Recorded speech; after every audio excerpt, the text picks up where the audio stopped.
once upon a midnight dreary, while I pondered, weak and weary, over many a quaint and curious volume of forgotten lore, while I nodded, nearly napping, suddenly there came a tapping, as of someone gently rapping at my chamber door.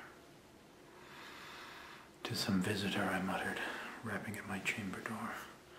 "Only this, and nothing more." Distinctly I remember it was in the bleak December, and each separate, dying ember wrought its ghost upon the floor. Eagerly I wished the morrow.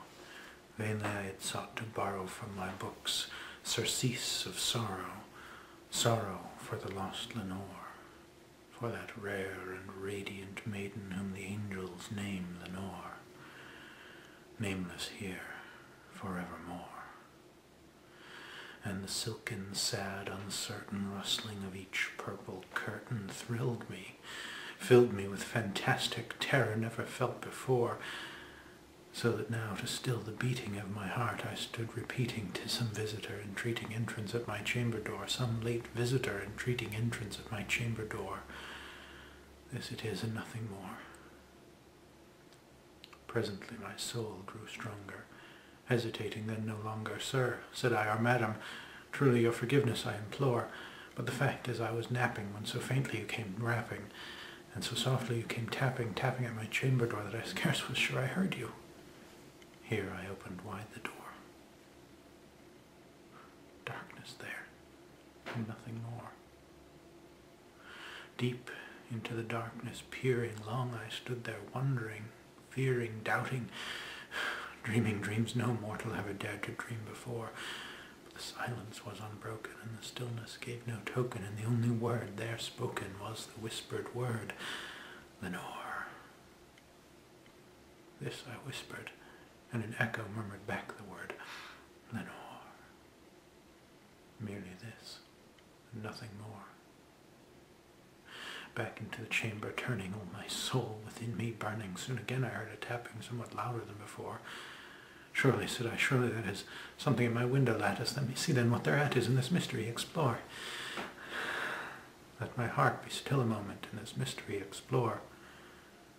'Tis the wind, and nothing more." Open here I flung the shutter, when with many a flirt and flutter in there stepped a stately raven of the saintly days of yore. Not the least obeisance made he, not a minute stopped or stayed he, but with mien of lord or lady perched above my chamber door, perched upon a bust of Pallas, just above my chamber door, perched and sat, and nothing more. Then this ebony bird, beguiling my sad fancy into smiling by the grave and stern decorum of the countenance it wore, "Though thy crest be shorn and shaven, thou," I said, "art sure no craven, ghastly, grim, and ancient raven wandering on the nightly shore. Tell me what thy lordly name is on the night's Plutonian shore." Quoth the raven, "Nevermore."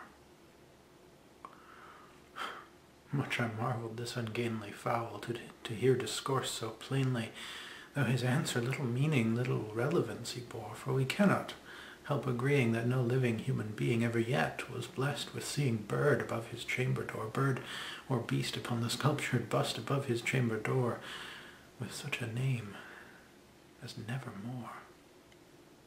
But the raven, sitting lonely on that placid bust, spoke only that one word, as if his soul in that one word he did outpour. Nothing further than he uttered, not a feather than he fluttered, till I scarcely more than muttered, "Other friends have flown before. On the morrow he will leave me as my hopes have flown before." Then the bird said, "Nevermore." Startled at the stillness broken by reply so aptly spoken, "Doubtless," said I, "what it utters is its only stock and store, caught from some unhappy master, whom unmerciful disaster followed fast and followed faster, till his songs one burden bore, till the dirges of his hope that melancholy burden bore of never, nevermore." But the raven still beguiling all my fancy into smiling, straight I wheeled the cushioned seat in front of bird and bust and door. Then upon the velvet sinking, I betook myself to linking fancy unto fancy, thinking what this ominous bird of yore, what this grim, ungainly, ghastly, gaunt, and ominous bird of yore meant in croaking nevermore. This I sat engaged in guessing, but no syllable expressing to the fowl whose fiery eyes now burned into my bosom's core. This and more I sat divining, with my head at ease, reclining on the cushion's velvet lining that the lamplight gloated o'er.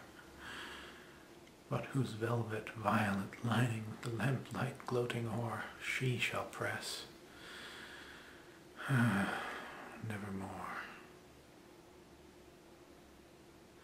Then methought the air grew denser, perfumed from an unseen censer swung by seraphim whose footfalls tinkled on the tufted floor.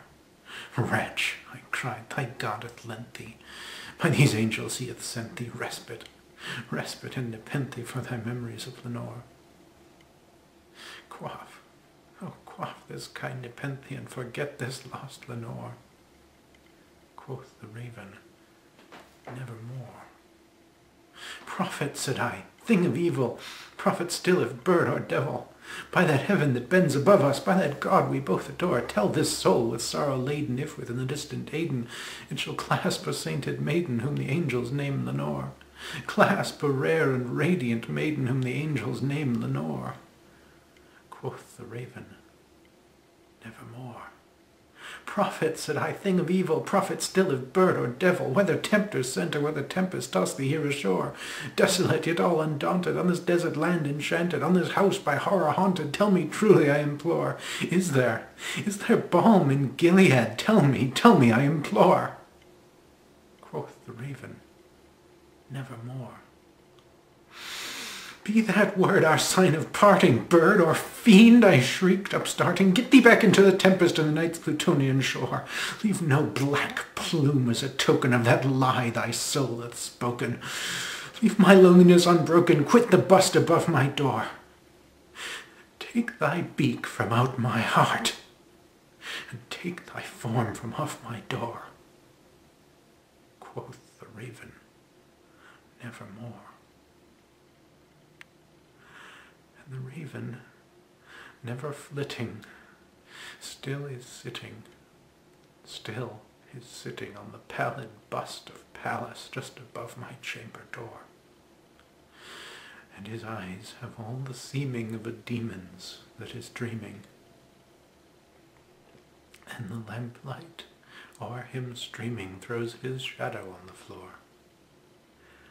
And my soul from out that shadow that lies floating on the floor shall be lifted nevermore.